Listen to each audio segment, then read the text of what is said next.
លោក Trump និយាយថាកិច្ចព្រមព្រៀងបញ្ចប់សង្គ្រាមអ៊ុយក្រែនកាន់តែខិតជិតជាងពេលណាទាំងអស់បន្ទាប់ពីកិច្ចចរចានៅទីក្រុងបេឡាំង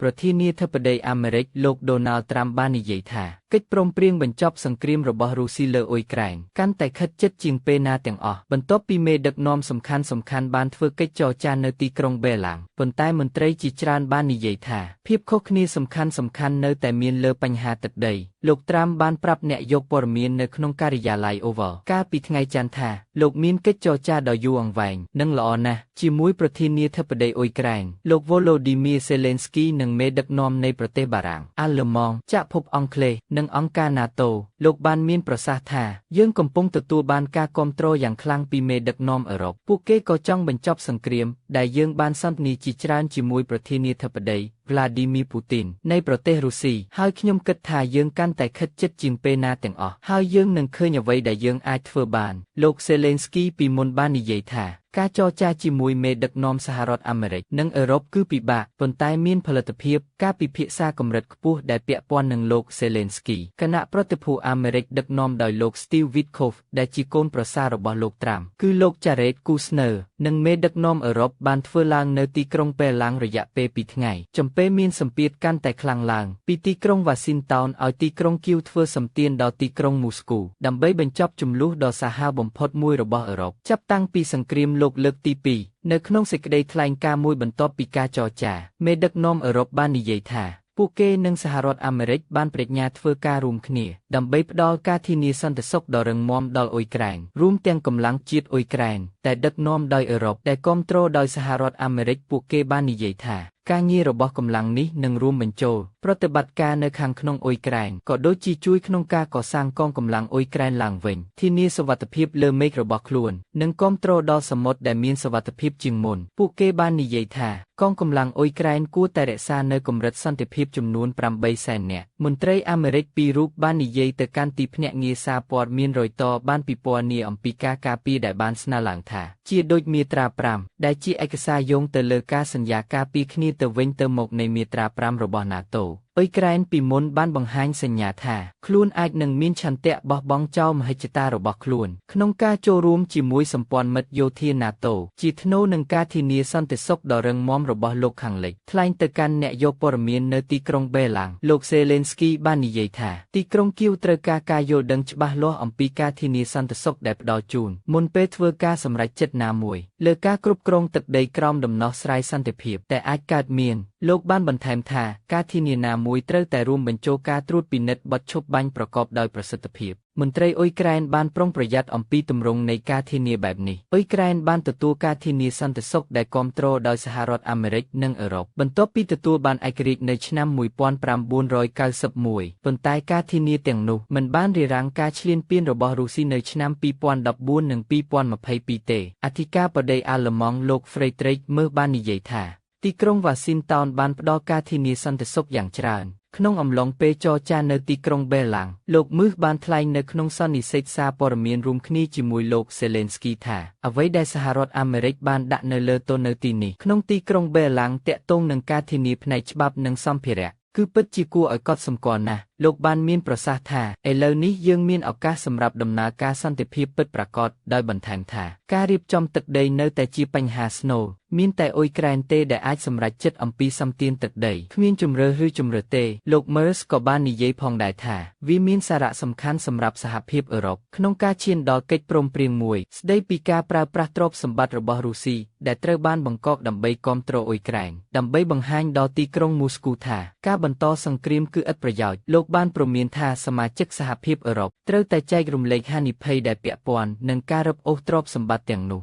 ឬប្រឈមនឹងការបំផ្លាញកេរ្តិ៍ឈ្មោះរបស់ភ្លុកទន្ទឹមនឹងនេះសហភាពអឺរ៉ុបបានអនុម័តទុនកម្មថ្មីដែលផ្ដោតលើក្រុមហ៊ុននិងបុគ្គលដែលត្រូវបានចោទប្រកាន់ពីបទជួយរុស្ស៊ីកិច្ចវិការរឹតបន្តឹងរបស់លោកខាងលិចលើការនាំចេញប្រេងដែលជួយផ្ដល់ហិរញ្ញប្បទានដល់សង្គ្រាមនៅទីក្រុងមូស្គូអ្នកនាំពាក្យវិមានក្រឹមឡាំងលោក Dmitry Peskov បាននិយាយថាលោកពូទីនបើកចំហចំពោះសន្តិភាពនិងការសម្រេចចិត្តដ៏ធ្ងន់ធ្ងរប៉ុន្តែផ្ទុយពីអ្វីដែលលោកបានពិពណ៌នាថាជាការសម្រាប់បណ្ដោះអាសន្ននិងល្បិចកលលោក Dominic Kane អ្នកយកព័ត៌មាន Al Jazeera រាយការណ៍ពីទីក្រុងបេឡាំងបាននិយាយថាលទ្ធផលនៃការចរចានៅតែមិនច្បាស់លាស់លោក Dominic Kane បាននិយាយថា យើងដឹងថាអ្នកតំណាងអាមេរិកកំពុងនិយាយជាមួយជនជាតិអ៊ុយក្រែននៅទីនេះក្នុងទីក្រុងបេឡាំងកាលពីម្សិលមិញនិងថ្ងៃនេះការចរចារវាងក្រុមទាំងពីរនោះបានបញ្ចប់ហើយនេះបើយោងតាមសេចក្តីថ្លែងការណ៍របស់ការិយាល័យរបស់លោកសេលេនស្គីអ្វីដែលយើងមិនទាន់ដឹងនៅឡើយនោះគឺថាតើផែនការ28ចំណុចដឹកនាំដោយសហរដ្ឋអាមេរិកប៉ុន្មាន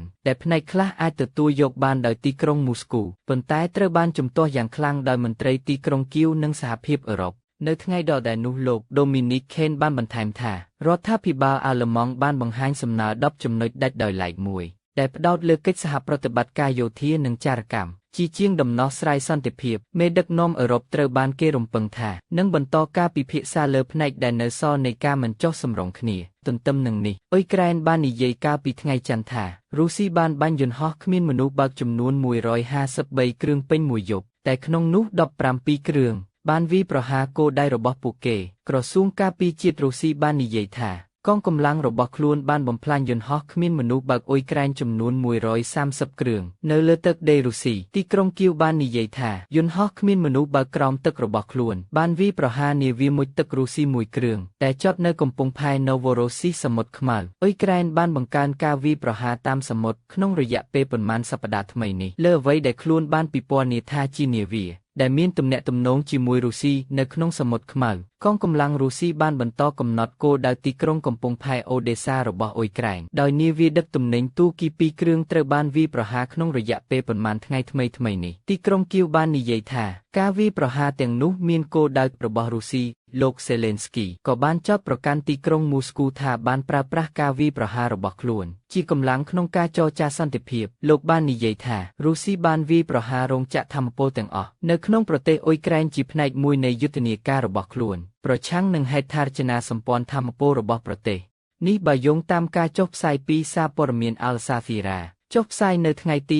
15ខែធ្នូឆ្នាំ2025នេះ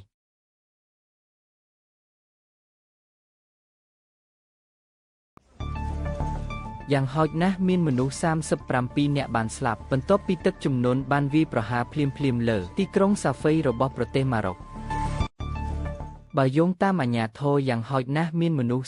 37នាក់បានស្លាប់នៅក្នុងទឹកជំនន់ភ្លាមដែលបង្កឡើងដោយភ្លៀងធ្លាក់ខ្លាំងនៅក្នុងខេត្តសាហ្វៃឆ្នេរសមុទ្រអាត្លង់តិករបស់ប្រទេសម៉ារ៉ុកទូរទស្សន៍រដ្ឋ SNRT News កាលពីថ្ងៃច័ន្ទបានដកស្រង់សម្ដីអាជ្ញាធរមូលដ្ឋានថាយ៉ាងហោចណាស់មនុស្ស14នាក់បានទទួលការព្យាបាលនៅមន្ទីរពេទ្យរួមទាំង2នាក់នៅក្នុងអង្គភាពថែទាំដែលពឹងផ្អែកខ្លាំងបន្ទាប់ពីភ្លៀងធ្លាក់ខ្លាំងភ្លាមនៅថ្ងៃអាទិត្យរូបភាពនៅលើប្រព័ន្ធផ្សព្វផ្សាយសង្គមបានបង្ហាញពីទឹកភក់ហូរខ្លាំងបានបោកបក់រថយន្តនិងធុងសម្រាមចេញពីដងផ្លូវនៅក្នុងទីក្រុងសាហ្វៃតែមានទីតាំងប្រហែល300គីឡូម៉ែត្រភាគខាងត្បូងនៃរដ្ឋធានីរ៉ាបាតយ៉ាងហោចណាស់ផ្ទះនិងអាជីវកម្មចំនួន70នៅក្នុងទីក្រុងចាស់ប្រវត្តិសាស្ត្រត្រូវបានជន់លិចបន្ទាប់ពីភ្លៀងធ្លាក់ខ្លាំងត្រឹមតែ1ម៉ោងប៉ុណ្ណោះនេះបើយោងតាមអាជ្ញាធរក្នុងតំបន់នៅក្នុងសេចក្តីថ្លែងការណ៍មួយខេត្តសាហ្វៃបាននិយាយថាប្រតិបត្តិការស្វែងរកនិងជួយសង្គ្រោះកំពុងបន្តហើយវិធានការចាំបាច់គឺដើម្បីធានាសុវត្ថិភាពតំបន់ដែលរងផលប៉ះពាល់និងផ្ដល់ការគាំទ្រដល់ប្រជាជនអ្នកស្រុកម៉ារូអានតាមរੂ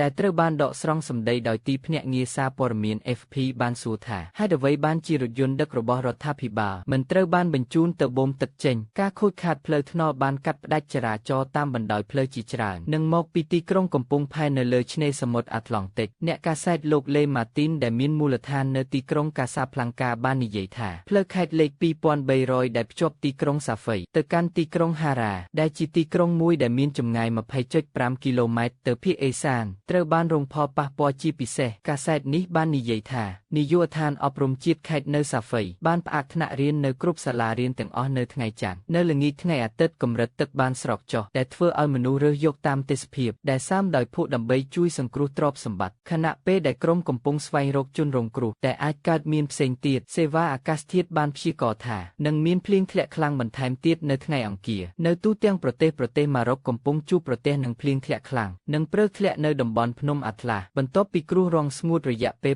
7ឆ្នាំដែលបានធ្វើឲ្យអាងស្តុកទឹកសំខាន់មួយចំនួនរបស់ខ្លួនអស់អគ្គនាយកដ្ឋានឧតុនិយមរបស់ប្រទេសនេះបាននិយាយថា ឆ្នាំ2024គឺជាឆ្នាំក្តៅបំផុតរបស់ប្រទេសម៉ារ៉ុកក្នុងកំណត់ត្រាទីភ្នាក់ងារសារព័ត៌មានរដ្ឋបានរាយការណ៍នៅពេលនោះថាភ្លៀងធ្លាក់ខ្លាំងក្នុងឆ្នាំ